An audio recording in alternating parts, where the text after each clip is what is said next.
Brian Powell of I Run Far with Hannah Green after her third place finish at the 2022 Hardrock 100. How are you, Hannah? I'm all right. Just hanging out in your backyard. Yeah, totally. Yep. You didn't have to go far to the starter from the finish home. No. 2 blocks. Yep. Short commute. Short commute. The first time we chat with somebody, we like to know sort of like your history with sports or like what. Yeah. How did you get into sports, and have you been an athlete your whole life? Or? I feel like I've been a runner since I was little. Yeah. Like I started running in middle school, but more recently I've gotten into more like long distance, like through hiking type things. Yeah, like if I were to identify, I wouldn't call you a runner, not in the bad sense, but in the sense of I think of you as an outdoor adventurer. Yeah, totally. Like you use a lot of modes of transportation to get around the wilderness. Yeah, it's fun. I mean, there's so many different ways to move around in the mountains and a different tool for each of them. So, yeah. Yeah. And what, you almost live an adventure lifestyle. Like earlier this year, you went the length of the Grand Canyon. Yeah. On foot. Tell me a little bit about that adventure. How was that? It was awesome. I keep saying I'd rather go do that again than run Hardrock. Now, why is that? Is that just the day after Hardrock talking? Yeah, maybe. I don't know. But yeah, it was probably one of the coolest experiences in my life, honestly. Yeah. Just being in the canyon for that long was phenomenal. Yeah. It would just the goal of getting from one side to the other. Yeah, I kind of kept thinking about that, when I was running. It was when I was in there, I didn't really have an out. I had to just keep going through, and I kept reminding myself, just keep moving. Even if it's really slow, you'll get there eventually. So yeah. Well, you were running Hardrock, and there is a set goal, and totally. But you have outs too. But you do it seems try to push yourself a little bit during these races. How did the first half of that race play out? I don't know. It felt like. I was just saying to you, it kind of felt like a sack of potatoes from the start, and I kind of felt I don't know, lethargic, didn't have much pep in my step. But oddly, the only part that I felt really good on was where I fell apart last time I ran Hardrock, was going up through Kroger's, and I could actually run down Camp Bird Road, and I listened to some music, and it was really enjoyable. Nice. So I don't know. Is that, do you think, just randomness, or could it be that was just earlier in the race?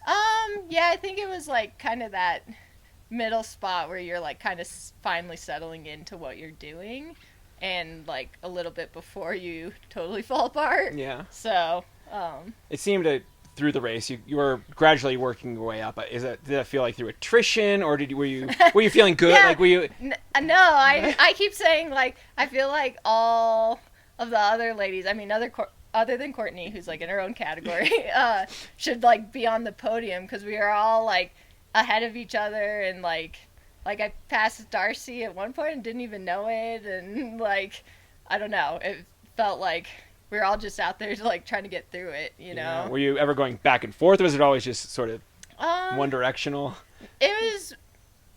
It was kind of one directional. I guess Stephanie and I seemed to be pretty close for a while, and then she was so fast in the aid stations. She just she out of Uray, it was downpouring there, and everyone hid under the tent, so it was raining super hard, and I just kind of waited, and I think she got out ahead of me, and that's all it took to get ahead, because I feel I had one pace and I couldn't move any faster at that point. It's all right if you're moving one pace up a 5,000-foot climb. Yeah, totally. But yeah. And did you feel reasonably strong through to the finish? I felt like I could hike pretty well. Downhill running is I feel like I've had some injuries from the Grand Canyon that I've been trying to deal with, but the climb up to Little Giant was pretty miserable, but I made it. And the beaver trail, that was the longest beaver trail of my life. So yeah. Maybe I feel when your body recovers, just go run out and back on the Beaver Pond Trail. Yeah, totally, and be oh, this is actually pretty pleasant. Yeah. So this spring or early summer, you kind of had a choice. You had a permit to go up to Denali, and you decided to go the route of Hardrock instead. Was it a good choice? Are you glad you? Yeah, I think so. Like, I feel like it was a wise decision. I need a little bit more experience before I head up to Denali, and a partner would be good. But yeah, and like, it's never a bad option to be at home. It's beautiful here, and like, there's so much to do right here. Yeah. Yeah. So you've run Hardrock twice. Yeah. And this one was a couple hours faster. Yeah. Did it feel like you were?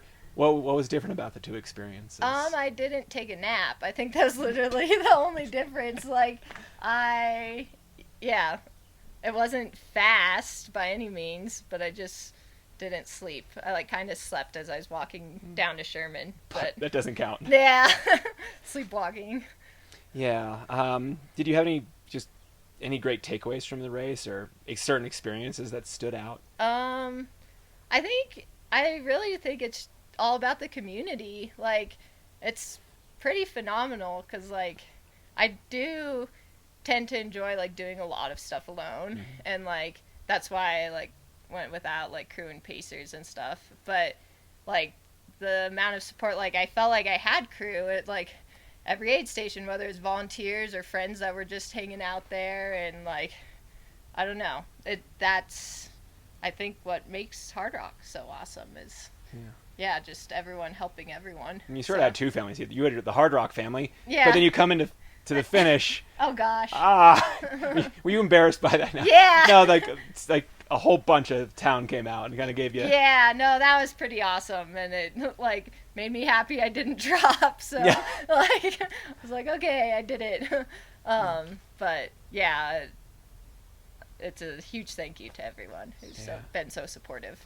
Do you have any adventures planned through the rest of the summer or fall? I don't know. I think I'm gonna rest for now. I don't know. I'll keep trying the Sangres Traverse, but maybe one of these years I'll get it in one swoop. But I don't know. Just playing around. That's your white whale out there. Yeah, totally. But nothing else. No. I don't know. Well, congratulations on a great Hardrock. Thank you, Brian. Yeah. Good luck at High Lonesome. Thanks. Woo!